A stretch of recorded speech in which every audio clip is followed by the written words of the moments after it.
Hola compañeros y docente, mucho gusto. Me presento, mi nombre es Cheryl Sánchez, estudiante de Psicología primer semestre.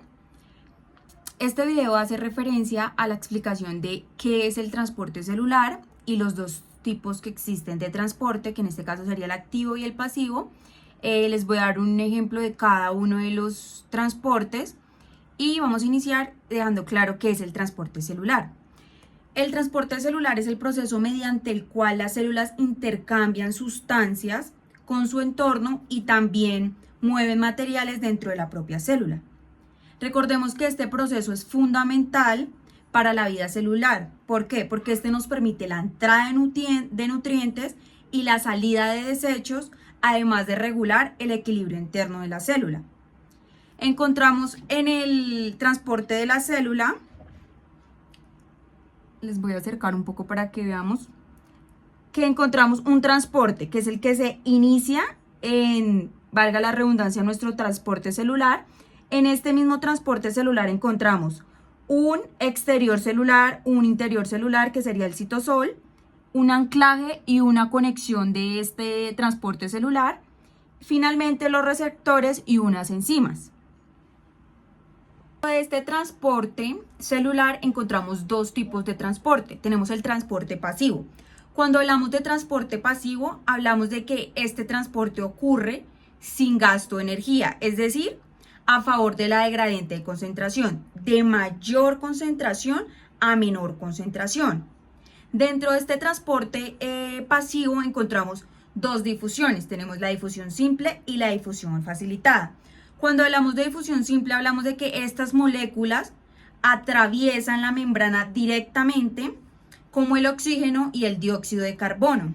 Y cuando referimos a la difusión facilitada, es decir, que las moléculas requieren ayuda de las proteínas que transportan para atravesar la membrana, es decir, como la glucosa. Dentro de estos transportes encontramos el transporte activo. Cuando nos referimos al transporte activo, estamos hablando de un transporte que sí requiere de costo, es decir, requiere de energía. ¿Para qué?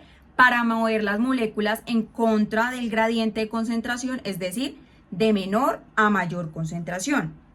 En este mismo transporte activo encontramos un transporte activo primario y uno secundario. Cuando hablamos del primario, es decir, que este utiliza directamente para transportar las moléculas.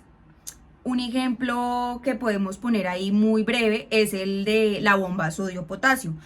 ¿Qué es la bomba sodio-potasio? Esta es una proteína que aparece en la membrana, que se encuentra en todas las células del cuerpo, la cual juega un papel crucial.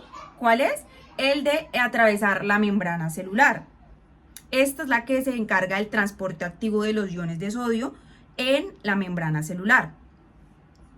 Y hablamos de transporte activo secundario porque este se utiliza en degradiente de concentración, creando el transporte activo primario, que es para mover otras células como el simporte y la glucosa. Sería un ejemplo muy básico. Entonces, en resumen, el transporte celular es un proceso fundamental para la vida celular.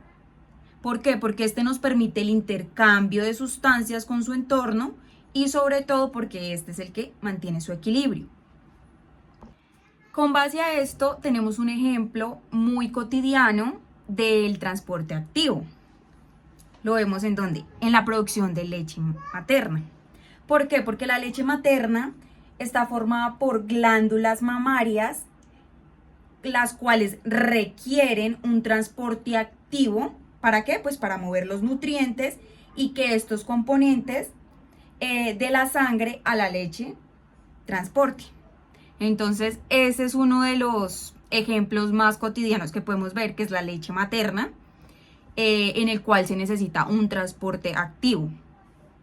Y un ejemplo muy cotidiano del transporte pasivo lo podemos ver en la difusión del té en agua caliente. ¿Por qué?